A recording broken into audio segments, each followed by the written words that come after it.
বেশ কিছুদিন থেকেই বৈষম্য বিরোধী আন্দোলনের নেতাদের বিস্ফোরক মন্তব্যে বিএনপি এবং বৈষম্য বিরোধী আন্দোলনের নেতাদের সাথে যেন দূরত্ব সৃষ্টি হয়েই চলেছে। ঠিক তেমনি বৈষম্য বিরোধী আন্দোলনের নেতা আব্দুল হান্নান মাসুদ বিএনপির বিরুদ্ধে অভিযোগ করেছেন তারা দেশব্যাপী ব্যাপকভাবে চাঁদাবাজি করছেন। আমরা বৈষম্য বিরোধী ছাত্র আন্দোলনের পক্ষ থেকে সুস্পষ্ট বলছি, এত রক্ত দেওয়ার পরেও যারা আওয়ামী লীগের পক্ষে অবস্থান নেবে তাদের সাথে বাংলাদেশের মানুষের কোনো সম্পর্ক নেই, থাকতে পারে না। বাংলাদেশের মানুষ সেই দিল্লির এজেন্ডা আর এই দেশে বাস্তবায়ন হতে দেওয়া হবে না।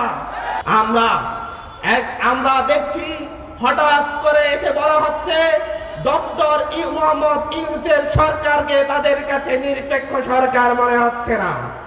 তারা নতুন নিরপেক্ষ সরকার চায়, যেই সরকার ১/১১-তে যেরকম ভাবে কারচুপির নির্বাচনের মধ্য দিয়ে আওয়ামী লীগকে ক্ষমতার মস্তকে বসিয়ে দিয়েছিল, বাংলাদেশকে তাদের দাসত্বের ভারতের দাসত্বের শৃঙ্খলা আবদ্ধ করেছিল, সেই রকম একটি নির্বাচনের মধ্য দিয়ে তাদেরকে যেন এমন একটি সরকার দেয়া হয় নিরপেক্ষ সরকারের নামে, যেটা তাদেরকে নিশ্চিত ক্ষমতায় বসিয়ে দিবে, সেই রকম সরকার তারা চায়।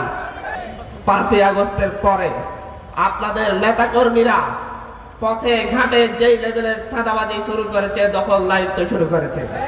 এই কারওয়ান বাজারের প্রতিটি সবজি দোকান থেকে তারা চাঁদাবাজি করছে, এখানকার প্রতিটি রিক্সাওয়ালার থেকে তারা চাঁদাবাজি করছে। যেই চাঁদাবাজি আওয়ামী লীগ করত, যেই চাঁদাবাজি ছাত্রলীগ করত, যেই চাঁদাবাজি যুবলীগ করত, এখন আপনারা সেই চাঁদাবাজির হাত হস্তান্তর করে নিজেদের হাতে নিয়েছেন।